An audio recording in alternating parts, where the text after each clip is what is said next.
Әмді Нұрәли аблызның 1 yılınızdaki 8760 saat namlıq əsrinin davamını anlatımız.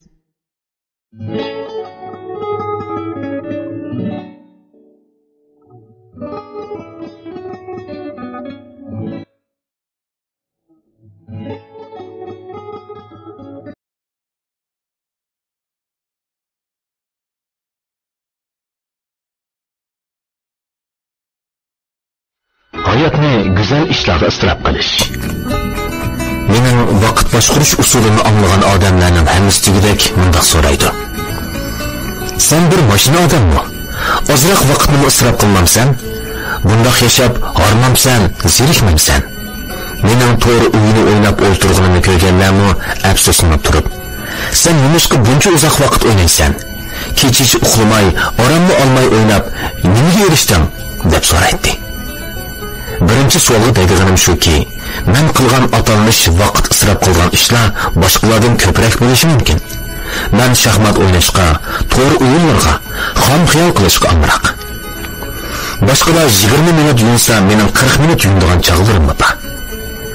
Beijingdagi koinotning markazi deb ataladigan 5 ko'cha eg'izi, ya'ni Vudakoda arablarning bir choyxonasi bor. Men u yerga patpat berib, bir chaynak choy bo'rtib qo'yib, bir qancha soat ichaman. O'tgan bir mezgilda sodir qilgan xatoliklarım ustida o'rganaman. Yo'qolam kitoblarni o'qiyman. Do'stlar bilan tog'dan, bog'dan paranglarni silishib o'tirman. Hatto bir chog'larda Beijing universitetidan Tiananmen maydoniga velosiped berib, kunning chiqishini ko'rib keladigan chog'larim bo'lgan. Mening shu abjiga chiqib ketgan tepkuchlik motosikletni minib 5-oylamning sirtidagi dunyo bog'chisiga berib, shafaq nuri tushib turgan har xil manzaralar oldida suratga tushib, dunyoni sayohat qilishga, shu go'zal joylarga berib, o'z ko'zim bilan ko'rib kelishga bel bog'lagan chog'larim bo'lgan. Ikkinchi savolga berilgan javobim shuki, qarmoqqa ahamiyatsizlik, foydasi yo'qdek bilingan ishlar, behuda sarf qilingan vaqtlarni ko'pincha hollarda odamni hayron qoldirgudek qimmatini namoyon qiladi. Hech bo'lmaganda men ilgari qilgan nurg'ulgan ahamiyat yo'q ishlar keyingi chog'larda alohida qimmatga ega bo'lib qoldi. To'liqsiz o'tir maktabda o'qiyotgan chog'larimda umrlik hayotimga ta'sir ko'rsatgan bir qarorga, ya'ni gitar o'rganish niyatiga kelgan edim. Hammaga ayon. Odamning chiroyiga qaraydigan bu zamonda kirishgan o'g'illar faqat chiroyiga tayanibla qizlarni jalb qila oladi. Menga o'xshash tashqi qiyofatining ancha tayini yo'qlar biror ortiqchiligi bo'lmasa, qizlarning diqqatini tortolmaydi. So'z silisi o'rganganlarning ko'pincha chiroyli kishilarga yuz kelmaydiganlar bo'lib, gitarni, bo'libmi qapoq gitarni yaxshi chaladiganlarni asosan semizroq odamlar ishidan chiqadi. Darvaqa ayni chog'da men 90 kilogramlik bodak edim. Men otamga meni futbol o'ynashdan mahrum qilgan. Bundoq bo'lganmikin meni gitar o'rganishni to'sma dedim. Men xiyolimda otam o'rganishimga ta'sir yetadi deb qo'shilmay qolarmikin deb andishi bilan bu gaplarni kekeslab turib, oram eg'izini chiqarishimga ma'qul devatdi. Uning buncha tezda ma'qul devatganidan yosh vaqtlarida gitar chalib, qiz keltirmoqchi bo'lgan kechirmishi bo'lsa, yetalmagan orzusini menga miros qoldirishni o'ylayotgandi nima deb gumon qilib qolgan edim. Qishda sinib so'g'uq, qo'limiz muzlab ketadi. Men qapoq gitar o'rganaman deb turib, gitarni xato ipsabdiman. Bu so'zni o'rganish dastlabda bek tashki to'xtadi. Ustozimni astoydilroq o'rgatmoqda. Ammo har kishida ayollarning ko'nglini utash orzusi shu qadar kuchli bo'ladi ekan. Qizlarning diqqatini tortish uchun men jinimni tikib qo'yib mashq qildim. Boshqalar bir oyda orom o'rgangan muzikani bir haftada o'rganib bo'ldim. Albatta, bu mening boshqalardan ko'proq vaqt sarf qilganligimning natijasi. Shu chog'da barmoqlarim qopirib ketguncha mashq qilib o'rgangan muzikalardan romantika, bo'shliqdagi qal'a qatorliqlarni hozirga chelib qo'yaman. Gitarni xili yaxshi chaladigan saviyaga yetgan bo'lsam, bu foydasi bo'lganda qilmadi. O'zim yolg'iz zerikkanda, mugdek bosqanda o'z-o'zimga chelib berib yurdim. Ammo oliy maktabda va xizmatga chiqqandan keyin gitar chalish mahoratim xili asqaytib qoldi. Tarjima holimni yozganda qandoq ortiqchiligimiz bor degan yerga qilcha ikkilanmasdan gitar chalish degan ikki so'zni yoza oldim. Xizmat o'rnimdagi faoliyatlarda biror payda o'rinlab bersam, ko'pchilik menga havas bilan qarshi ketadi.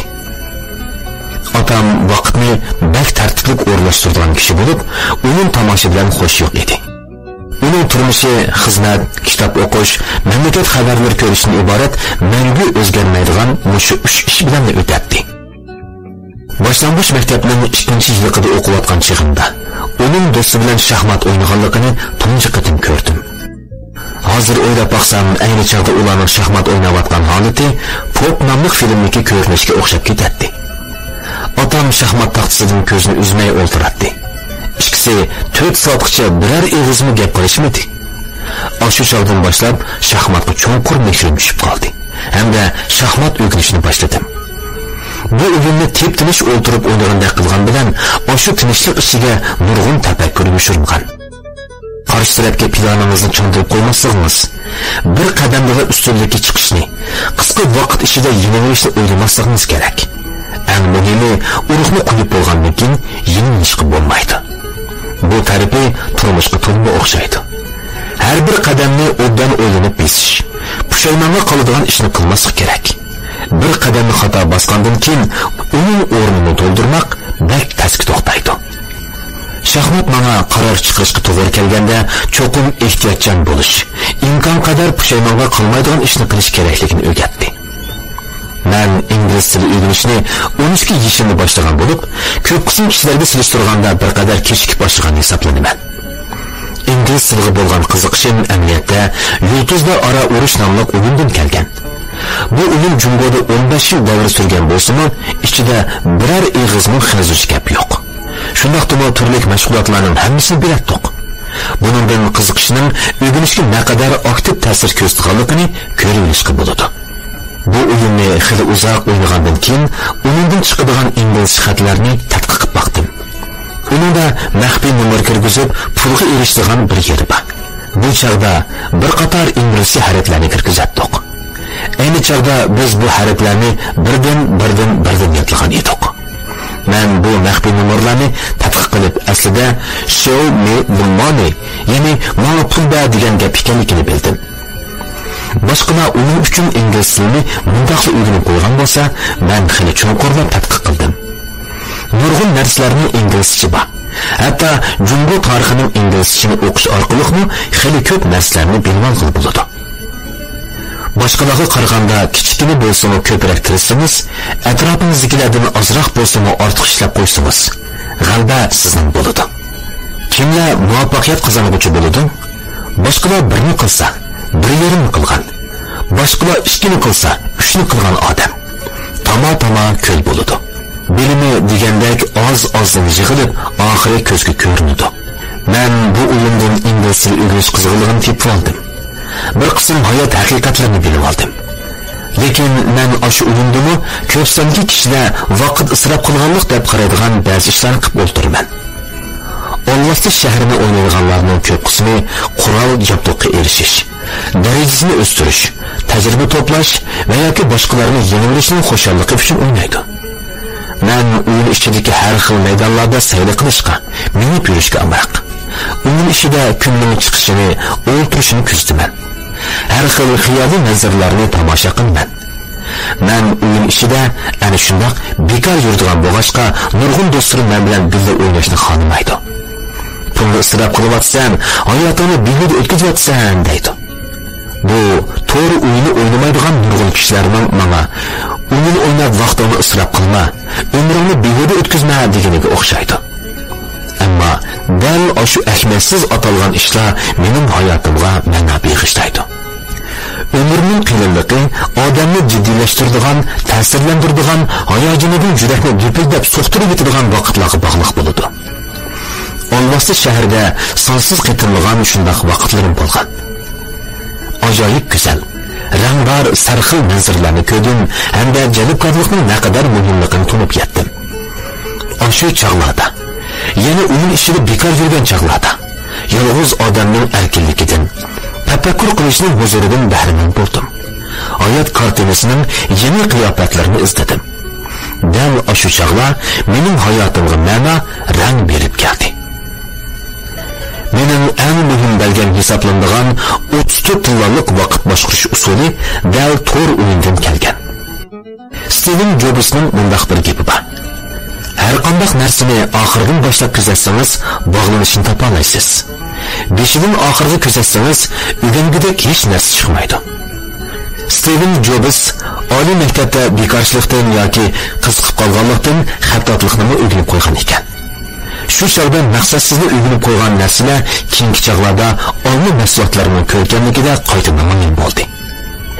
Ahmiyatsiz ko'ringan maqsad muddaosi ancha aniq bo'lmagan har qanday bir ish, navoda siz ilgari butun vujudingizdan berilib qilganli bo'lsangiz, hamon bir kuni ahamiyatini ko'rsatadi.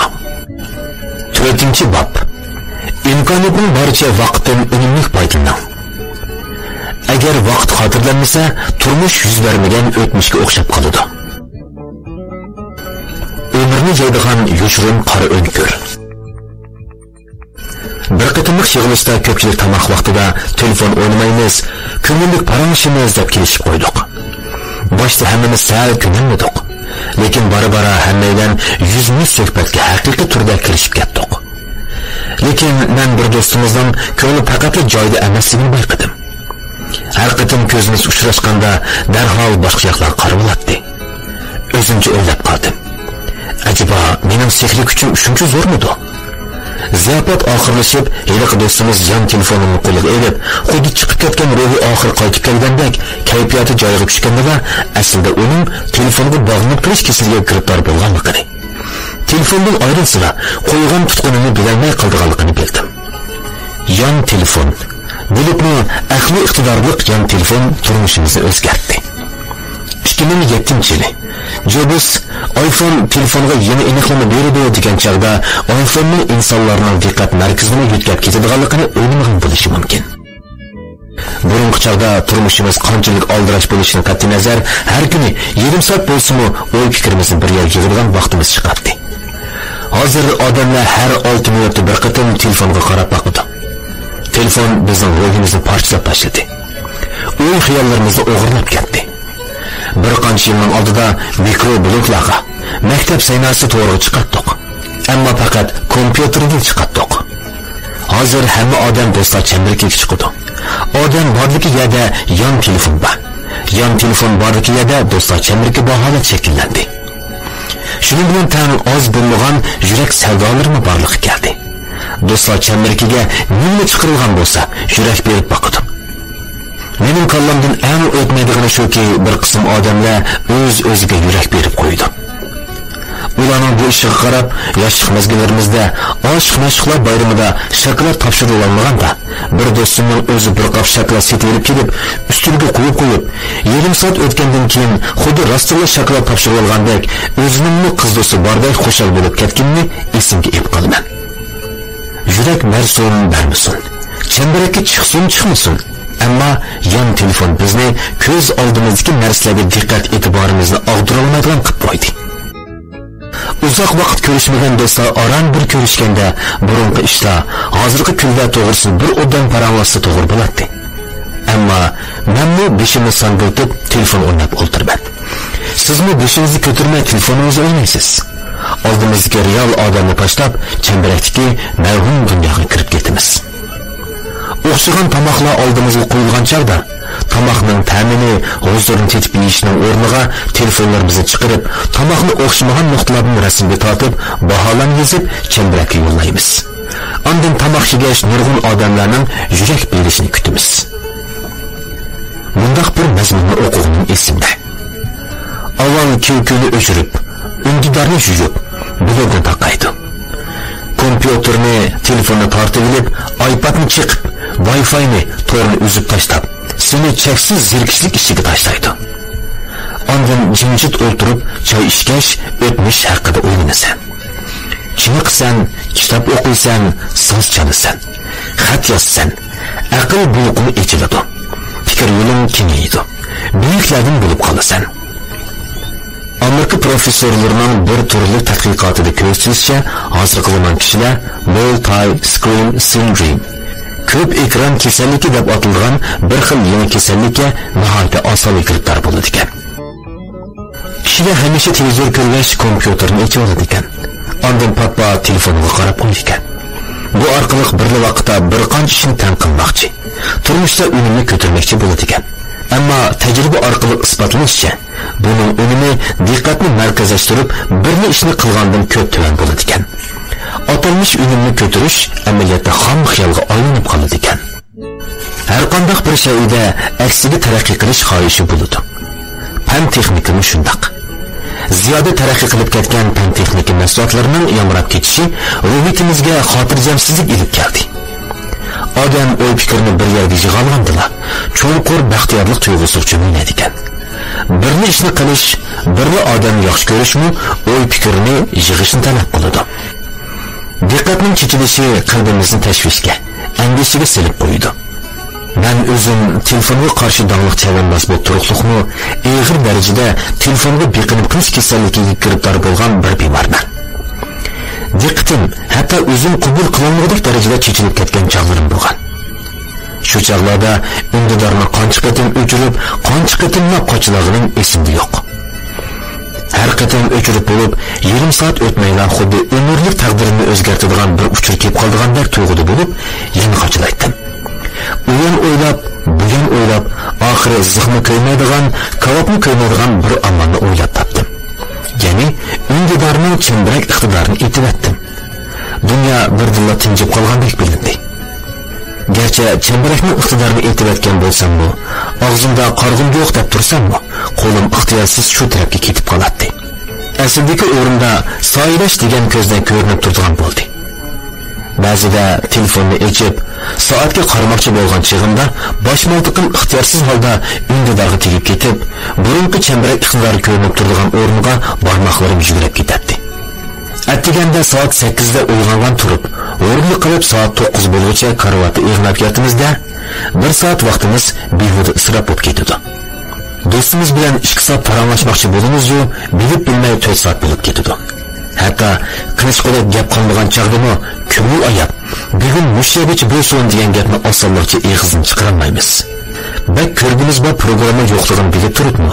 Yana to'xtamay kanal yetkab, oxirida ko'rib yot qilib ketgan e'longa qaraganimizcha tizginakni quchoqlab, hamyiqib ketamiz. Ba'zida o'ylab qolaman. Turmushda hamon bir qism vaqtni isrof qilib o'tgan gapkan. Lekin ahamiyatli ishlarga isrof qilish kerak. Masalan, yaxshi bir kino ko'rish, 1 soat paytop o'ynash, birdan oftob huquqlanish degandek. Men ilgari o'zimning vaqtini statistika qilib baqqan. 2014-yildagi 365 kun, 8760 soat vaqtimdan 775 soat, ya'ni 32,929 kun. Ya'ni bir oydan ko'proq vaqtni mikroblokka chiqish, do'stlar chambarikini ko'rish degandek zerikishlik ishlar bilan behuda isrof qilyapman. Bu vaqt Janubiy qutbni sayohat qilib kelishga tamoman yetadi.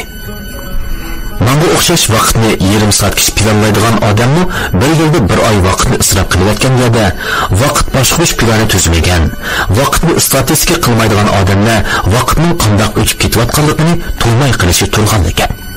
Xuddi bir naqshida aytilgandek. Vaqt nega ketdi? To'ydirmali ketdi umrning yoshligi qirollig'i.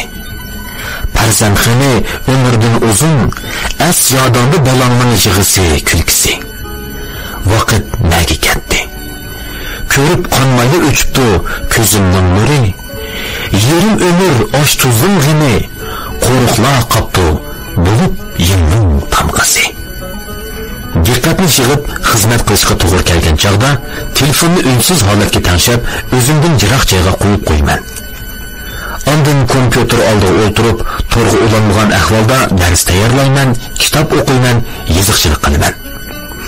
Attiganda qo'limning ochiq vaqtidagi bir qancha soat ishida bir kunlik xizmatning eng muhim qismini tugatgan bo'ladi. Xizmatga butun zehnim bilan kirishib ketgan chog'da vaqtning qanday o'tib ketganligini tushunmay qolaman.